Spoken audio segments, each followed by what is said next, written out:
Haleluya. Firman Tuhan selalu baru bagi setiap orang yang hidup di dalam kasih yang nyata, tanpa retorika, tanpa basa-basi, tanpa kebanyakan alasan, tanpa kebanyakan AIU. Sebab kalau Anda kebanyakan alasan, ya, Anda nggak akan pernah bisa hidup di dalam terang. Karena kasihmu hanya retorika. Terangmu itu hanya retorika saja. Kegelapan nggak akan nyingkir dari hidupmu. Bagaimana kegelapan mau menyingkir? Lawang terangnya imitasi kok. Terangnya ternyata bukan terang. Tetapi cuman itu loh mata kucing itu loh yang di belakangnya mobil itu ya lampu-lampu di belakangnya sepeda itu loh. Ternyata terangnya mata kucing, bohong-bohongan. Bukan terang beneran. Ya, ada pantulan terus langsung dia menyala-nyala begitu kayak terang beneran, nggak taunya hilang terangnya. Gitu ya, orang yang hidup dalam retorika itu begitu, terangnya terang bohong-bohongan. Nah, orang-orang yang hidup dalam retorika ini juga biasanya ya, karena dia bukan asli terang, dia punya hidden agenda. Ya, Allah adalah terang dan tidak ada kegelapan di dalamnya. Benar-benar nggak ada kegelapan itu nggak ada ya. Allah itu tidak pernah punya hidden agenda. Ya, orang-orang banyak menuduh ya. Orang Kristen itu kalau berbuat baik ada maunya. Itulah sebabnya Damaris itu kalau berdiakonia nggak boleh pakai atribut Kristen. Tidak boleh dilarang. Tidak boleh pakai atribut Kristen. Apalagi pakai jilbab ya tambah nggak boleh lagi. Orang pakai atribut Kristen aja nggak boleh. Pokoknya tidak boleh atribut agama. Mau bagi nasi membagi saja. Lalu ada pendeta bilang, wah kalau gitu mah gampang ya coba aja kamu lakukan. Nyata ya kamu yang nggak bisa lakukan kok. Ngomong gampang. Banyak orang ngomong, wah gitu aja gampang ya coba kamu lakukan bisa apa enggak. Katanya nggak bisa. Iya kan? Ada pendeta ngomong gitu ya ke saya ya. Oh gitu aja kamu, ya coba saja kamu lakukan bisa apa enggak. Nah, ngomong mah gampang itu. Ngomong mah gampang lah. Lebih gampang ngomong daripada begitu tadi. Ikhlas nggak kamu ketika kamu keluar duit, terus kamu kasih makan orang tanpa ada pamrih di hatimu, tanpa ada hidden agenda kristenisasi, kan nggak ikhlas. Suatu ketika ada seorang, saya dimasukkan ke zoomnya pendeta-pendeta itu ya, pendeta-pendeta itu kan katanya ini wakil gembalanya Niko apa-apalah saya nggak ngerti apa siapa ya saya nggak ngerti deh waktu itu. Saya dimasukkan ke sana beberapa. Terus yang satu meyakinkan, oh kita harus terjun dalam politik, harus.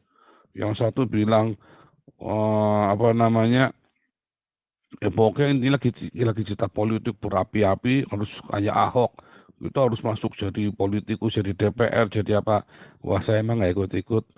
Kalau mau masuk politik jangan bawa-bawa pendeta. Jangan bawa-bawa pakai-pakai pendetamu. Ya jangan bawa, oh ya kita harus melibatkan gereja untuk berpolitik. Wah ya jangan, kamu melibatkan gereja dalam politik. Wah, nah itu tadi hidden agenda nanti akhirnya. Ya, sudah terbukti banyak. Pendeta itu jangan berpolitik, menjadi pendeta ya pendeta saja. Jangan ikut-ikutan politik. Jangan begitu dia mau politik, pendetanya copot dulu. Atribut agamanya copot dulu. Ya karena nanti akan banyak hidden agenda. Kalau di Eropa sudah nggak boleh, itu laknat keparat itu nggak boleh. Politik, agama, dan hukum itu nggak boleh jadi satu. Bisa benar-benar dipisah di sini ya. Wah itu laknat itu nggak boleh di sini tuh. Karena sudah terjadi Eropa tuh perang gara-gara politik, agama, dan itu dijadikan satu. Jadi hidden agenda. Ya kan terlalu banyak hidden agenda. Orang mau khotbah saja, mau khotbah begini saja udah banyak muatannya, pesanannya banyak.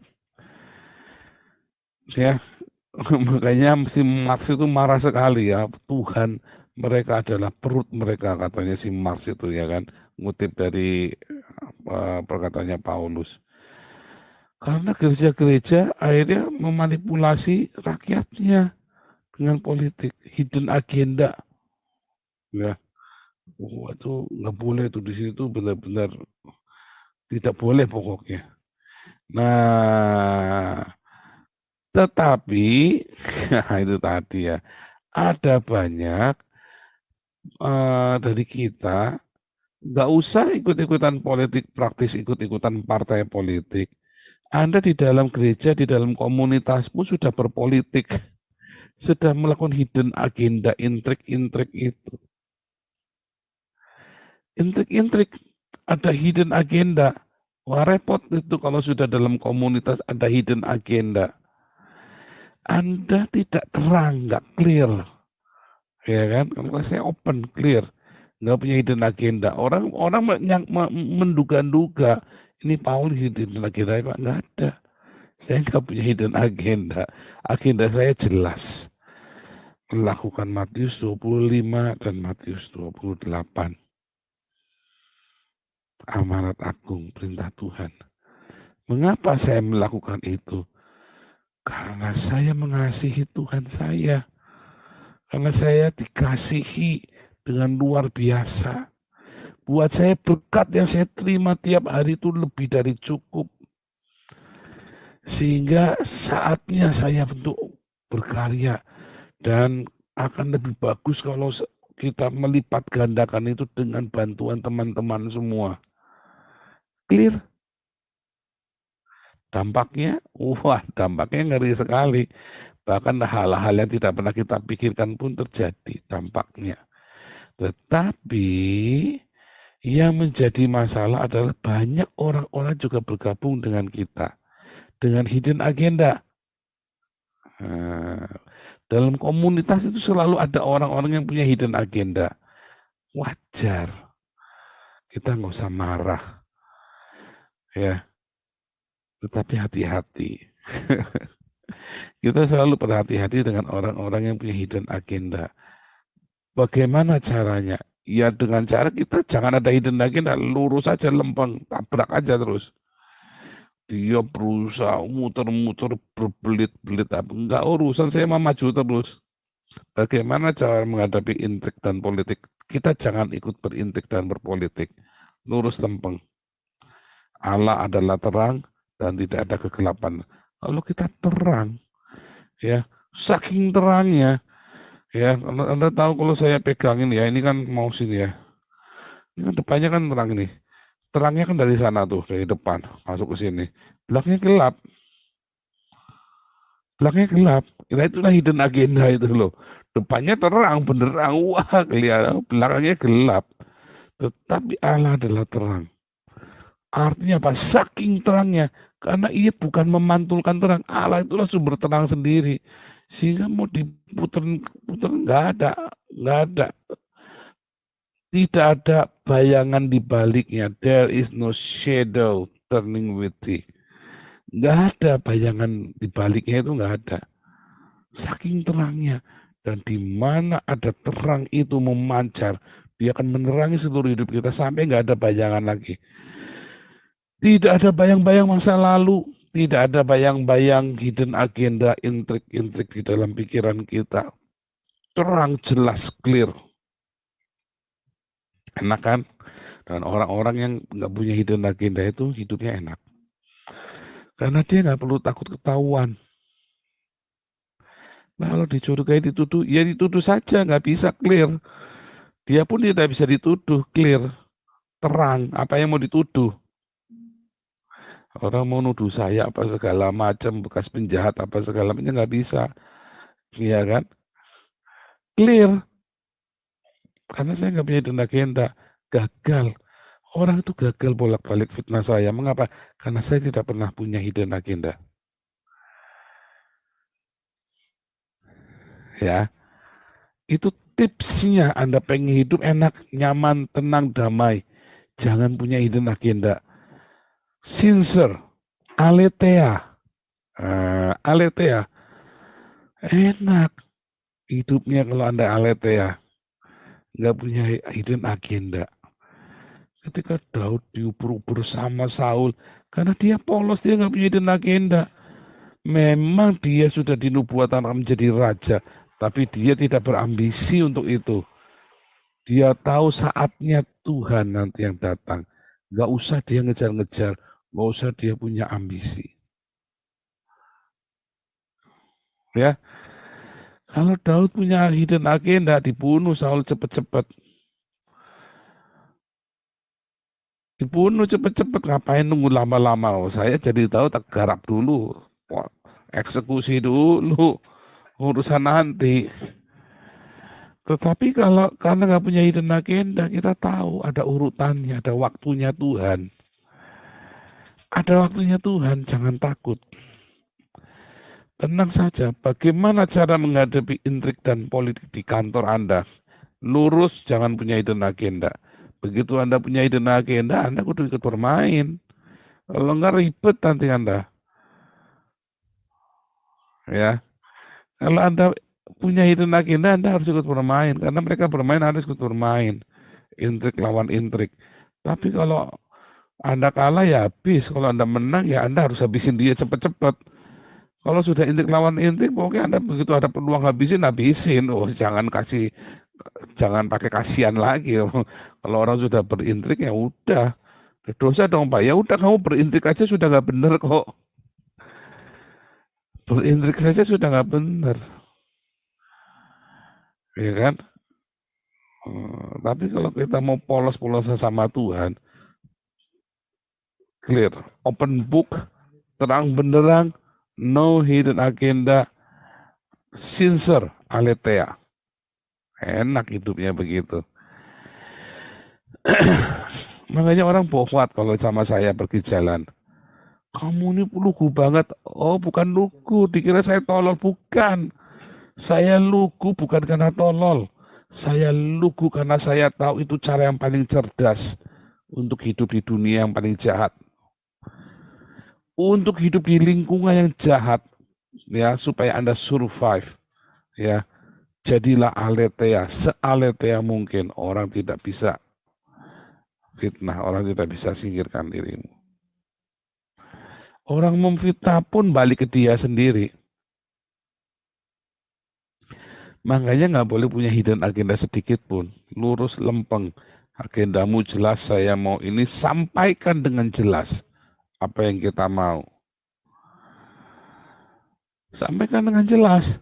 Pesan itu jelas, jangan oh, kan nanti tahu sendiri. Enggak, dia tahu.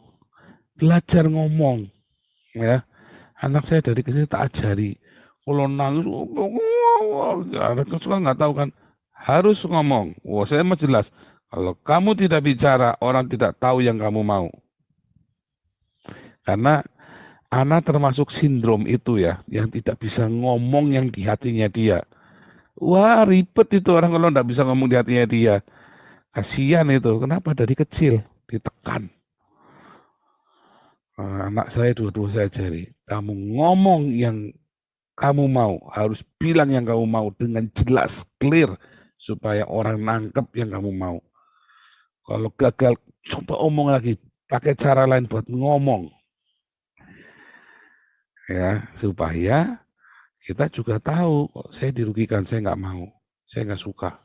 Suatu ketika anak saya, si Miracle itu nangis, ya karena dia punya makanan, ditaruh di lemari es, ya dia itu suka simpen makanan anak saya si Miracle itu buat sore apa buat apa gitu kan dia memang suka begitu ada dia suka simpan lalu omanya yang baru meninggal kemarin itu ya waktu kecil itu ya suka nitilin gitu kan namanya ada makanan di situ kita mah semua makanan open boleh dimakan apa saja gitu ya toh bisa beli lagi begitu kan wow marah si Miracle waktu kecil ya umur 4 tahun marah dia. Eh, terus kita beliin lagi. Padahal kita beliin lagi, nggak mau pokoknya dia. Marah dia. Kita nggak ngerti pada dibeliin lagi. Wah, akhirnya itu terjadi berkali-kali loh. Kita kan bingung kan. Terus akhirnya saya dudukin, kamu maunya apa? Ternyata bukan mau dibelikan lagi. Kalau saya simpan, kamu ambil, saya cuma mau kamu bilang. Simpel sekali itu loh. Boleh diambil tapi kamu bilang sama saya. Karena ini kan punyaku. Kamu ambil tapi bilang, saya nggak butuh beli lagi. memang ini memang untuk bersama-sama. Tapi ini kan sudah diberikan kepada saya. Kalau kamu minta kamu kudu bilang. Intinya cuma mau itu doang. Anak kecil sudah ngerti begitu ya. Nah, benar juga. Bilang. Omanya bilang, oh halah, cuman begitu. Oh, pikirnya kan udah sama-sama tinggal beli sebentar. Pergi ke depan itu tinggal beli. Bukan. Saya ini kan punya saya. Kamu kalau minta tak kasih, tapi bilang. Harus bilang. Ngomong dulu. Karena dia merasa pokoknya ada yang izin sama dia begitu kan. Ya bukan nyuri, bukan. Sama ada di depan situ. Dan harganya juga murah. Kita juga tinggal beli, tinggal nyebrang. Cuman pokoknya ini punyaku. Kamu bilang. Enak kan? Tapi kan nggak bisa ngomong ya kan? Coba cara ngomongnya anak 4 tahun bagaimana cara mengutarakannya? Anak 4 tahun. Kita tuntun, kita ajarin. Bilang. Gitu ya. Ajari, makanya komunikasi juga penting ya. Bagaimana suami istri. Ngomong. Kalau nggak ngomong gimana kita nggak ngerti ribet. Ya akhirnya kan empat jengkel geritaan itu awal-awalnya kan kalian ribut kan berdua kan. Kami juga begitu. Ya kan. Empat. Dan kita akan melukai lagi hal yang sama karena kita nggak ngerti ya di mau apa. Belajar ngomong ya, lagi pacaran itu belajar ngomong. Ya, lagi pacaran. Dan jangan punya hidden agenda. Apalagi suami istri punya hidden agenda. Wah, kayak neraka pernikahanmu nanti. Suami istri jangan pernah punya hidden agenda. Nanti kayak neraka pernikahannya. Percaya saya. Ini nasihat N26. Wah, Anda pengen pernikahanmu bahagia, suami istri jangan berintrik. Jangan punya hidden agenda. Nanti enak pernikahanmu tuh bahagia banget. Polos aletheia. Lugu. Ya. Lugu. Lempeng. Kalau kamu tidak bisa percaya pada suamimu, kalau engkau tidak bisa dipercaya oleh suamimu atau istrimu, lalu siapa yang mau kamu percaya lagi? Lalu siapa yang mau dipercaya? Ya tuh. Nah, suami istri pun jangan punya hidden agenda. Aletheia, polos. Biar ada terang. Kalau sama-sama terang ketemu terang, maka bisa bersekutu. Kalau nggak bisa. Selalu ada hidden agenda. Ih, ribet amat sih. Nggak enak banget sih ngomong sama kita mau ke arah sana selalu ada yang nggak sehati. Selalu kenapa nggak sehati? Bukan karena dia punya ide yang berbeda, bukan. Karena dia punya hidden agenda. Dia tahu kalau ke sana rugi dia, tapi dia nggak mau ngomong. Akhirnya kan susah ngomongnya coba. Ya kan kita mau pergi ke Jakarta, ya kan. Sementara ini punya hidden agenda. Maunya perginya ke misalnya kemana? Ke Sukabumi gitu kan. Karena Sukabumi ada cem-cemannya. Dia nggak bisa ngomong. Kalau pergi ke Sukabumi ada ibunya, dia tinggal ngomong. Saya mau besuk mami saya di Sukabumi. Tapi ini cem-cemannya dia yang ngomong. Cem-ceman tahu nggak cem-ceman? Cem-ceman itu kayak itu loh. Cem-ceman pentil, cem-ceman rambutan, cem-ceman salak gitu kan. Oh dia punya cem-ceman di Sukabumi. Dia kan nggak bisa cerita. Oh, saya punya cem-ceman di sana yang malu dia kan. Oh gengsi. Oh jangan, kalau ke Jakarta nanti rame macet segala macam. Lah memang Jakarta macet kalau nggak macet bukan Jakarta.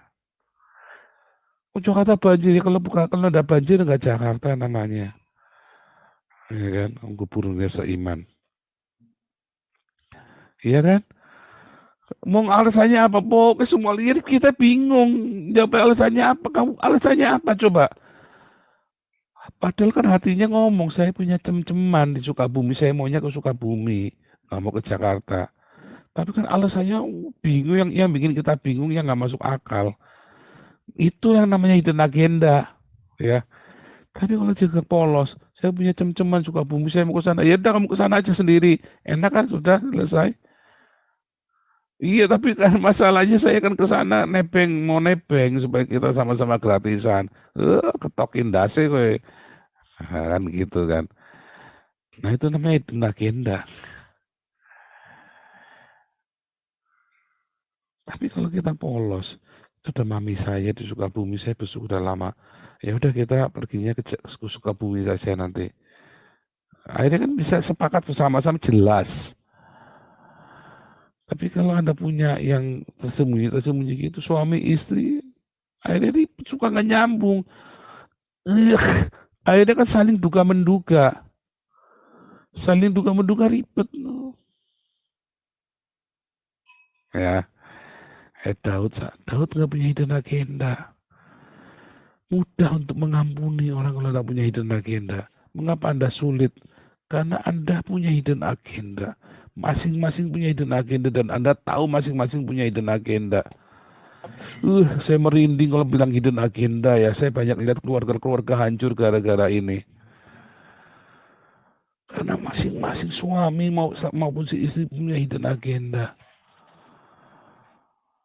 Bagaimana mau bisa mengampuni? Nggak bisa. Sebetulnya pengen mengampuni tapi nggak bisa karena terhalang dengan hidden agenda itu. Karena dia misalnya nih mengharapkan warisan, karena dia misalnya punya selingkuhan, karena dia misalnya punya ambisi pribadi, atau dia punya kelainan, ya kan, ya pokoknya macam-macam lah. Polos. Dari awal itu aletheia. Dan itu harus dibangun. Aletheia itu nggak bisa terjadi sekali, twing, terjadilah, nggak ada. Suami istri kalau mau polos itu ya, makanya dibilang apa? Mereka waktu mereka laki-laki perempuan itu diciptakan telanjang dan selama di Eden mereka telanjang, polos, naked, arum, arum. Mereka saling tahu satu sama lain, nggak punya hidden agenda. Begitu mereka makan buah pengetahuan yang baik dan jahat, maka dua-duanya mulai berpakaian. Ada sesuatu di balik sana. Masing-masing ada sesuatu. Baik nggak? Iya, bukan masalah baik nggak baik. Masing-masing sudah tahu yang baik dan yang jahat. Iya kan? Tetapi ketika Anda mau berproduksi, Anda harus naked juga, lepas tuh. Ya, Zoom kita ini 18 tahun ke atas ya. Anak kecil jangan diajak. Ketika mau bereproduksi kan harus dilepas, harus telanjang. Ya kan? Artinya apa? Keduanya menjadi satu. Gak ada hidden agenda. Telanjang naked dua-duanya.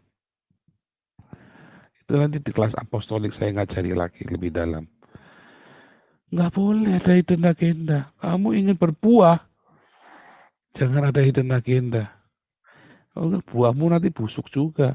Suami istri berintrik politik terus punya anak. Anaknya juga bingung ikut intrik-intrikan juga. Wah, akhirnya anak-anaknya juga sama. Akhirnya anaknya suka bohongin kamu. Wah, iya toh? Iya, anak-anak suka bohong. Mengapa? Orang tuanya ngajarin. Punya intrik-intrik itu. Kalau anak itu bohong terus gimana? Ribet loh kamu lo. Makanya narkoba nggak ketahuan. Oh ini pengumumannya, saya tadi malam mau umumkan lupa. Di Damaris tidak boleh pakai narkoba. Pakai narkoba ketahuan langsung stop. Ya, itu narkoba uh, itu dosa, itu melanggar hukum yang kamu nggak bisa lolos. Oke, kalau udah pakai narkoba itu jangan berharap bisa lolos. Ya, dan bisa melibatkan orang yang nggak bersalah pun bisa ke embed. Ya, jadi kalau udah pakai narkoba stop. Kita nggak ada ampun pokoknya kalau udah pakai narkoba ya. Yang di Damaris ini tolong semua yang di dapur umum maupun yang ada di diaken-diaken di lapang begitu pakai narkoba ada yang tahu langsung lapor ya. Beneran loh ya, langsung lapor. Karena nanti dia punya hidden agenda. Narkoba itu ngeri ya. Nanti ada lagi jalan, tiba-tiba lagi rahasia, nanti diselipin ke kantongnya temennya. Narkobanya, pusing kalian nanti. Jadi begitu tahu temanmu pakai narkoba, jangan pernah diajak. Nah, itu syarat nanti akan ditambahkan ya, syarat SOP-nya menjadi diaken tidak boleh pakai narkoba. Begitu tahu jangan diajak. Dia pakai narkoba, jangan malah diajak. Oh, supaya ada kegiatan, oh ya jangan.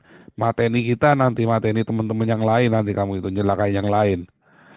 Karena orang-orang punya pakai narkoba itu selalu punya hidden agenda. Orang pakai narkoba itu selalu bohong, ya. Dan kita belum ke sana, pelayanan kita belum ke sana. Ya bukan kita diskriminasi, kita nggak mau melayani, bukan.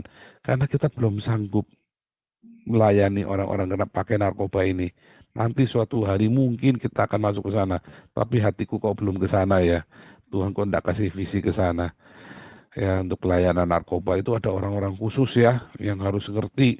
Orang-orang pakai narkoba itu bohongnya tuh ngeri tuh ya. Bisa dan kita bisa bisa terkecoh ya. Nah, pokoknya kalau saya bilang kena narkoba, saya udah langsung blok dulu. Jangan percaya semua yang dia ngomong. Saya begitu ya, begitu saya tahu dia pakai narkoba, saya langsung ngomong di hati segini, udah pasang benteng. Jangan percaya yang semua yang dia ngomong. Walaupun dia jujur, walaupun dia benar pun jangan percaya. Karena jujurnya itu ada hidden agendanya. Selalu orang ini entah kenapa, ya itu, orang pakai narkoba itu selalu punya hidden agenda. Entah mengapa. Karena sudah terlatih untuk punya hidden agenda dia, untuk memuaskan nafsunya dia. Nah, itu juga salah satu contoh ya. Jadi jangan percaya, pokoknya tidak selesai begitu pakai narkoba selesai dengan kita. Beneran ya, itu nanti temen nanti karena nanti akan mencelakakan timnya yang lain. Ya, kalau ada sesuatu orang bisa selipin taruh di mobil apa taruh di mana tuh kena rahasia, kena naruh ganja aja satu satu linting aja. Wah, Anda bisa kena 5 tahun kelar itu. 4 tahun nggak pulang itu. Ya, jangan jangan ya hati-hati kamu. Oke, jangan pernah ajak-ajak orang yang pakai narkoba dalam tim Damaris. Ya, kita belum siap untuk melayani orang-orang ini. Ya, saya wanti-wanti ini tolong diumumkan kepada yang lain juga ya. Ngeri, bener, saya juga ngeri. Karena orang-orang ini selalu punya hidden agenda. Itu ya, kita cerita tentang hidden agenda. Tapi kalau kita nggak punya hidden agenda, polos. Mudah kita untuk saling mengaku dosa. Nggak usah gengsi kalau kita punya salah. Maksudnya saling mengaku dosa ini bukan ngaku pengakuan dosa di gereja Katolik, bukan ya. Tapi kita kalau ada kesalahan, kita bisa enak ngaku sama temen. Karena kita nggak punya hidden agenda. Kalau kita melukai, nggak sengaja kita melukai perasaan orang, ya kita tinggal datang. Karena kita nggak punya hidden agenda. Kita nggak punya ambisi apa untuk mengalahkan orang atau menyingkirkan orang. Begitu salah kita cepat datang. Polos, aletheia, sincere, ya kan? Enak kan hidupmu? Merdeka kan? Suami istri tenang, anak beranak. Suami istri ngajarin, nggak punya hidden agenda. Anak nonton. Anak nggak bisa nggak akan bohong karena dia tahu lebih enak ngomong daripada bohong.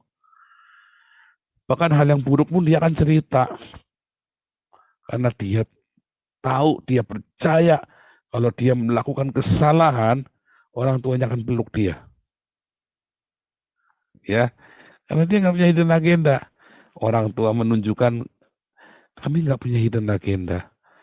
Maka anak-anak nonton. Anda punya hidden agenda, Anda ngajari anak Anda jangan bohong. Mustahil. Ya, katanya Asmun itu hil yang mustahil. Ya, mission impossible itu. Ya, Anda suka berintrik suami istri, lalu ngajari anak Anda jangan bohong. Itu mission impossible ya. Part 1, 2, 3, 4, 5, 6. Mission impossible itu nggak mungkin ya. Bahkan Roh Kudus pun mikir mau nolong. Aduh, ngajari jangan bohong. Roh Kudus juga mikir. Tuhan pun akan mikir mau nolong. Aduh, jangan deh. Ya, saya tadi ngomong sama ibu penatua ya. Kalau kamu sudah pakai narkoba, Tuhan mau tolong pun mikir. Karena kamu menjadi sama Tuhan minta tolong punya, kamu masih punya hidden agenda. Itu dosa yang nikmat. narkoba itu. Balik lagi ya. Oke. Kiranya rema dari Tuhan Yesus pada hari ini membuat Anda sincere, aletheia, diterangi seterang-terangnya oleh jalan hidup Tuhan ya. Sampai nggak ada lagi kegelapan dalam hidup kita. Ya, terang kayak kita terang, rekening pun terang. Nomor rekening semua jelas kita buka. Ya, open semua. Haleluya. Tuhan Yesus memberkati.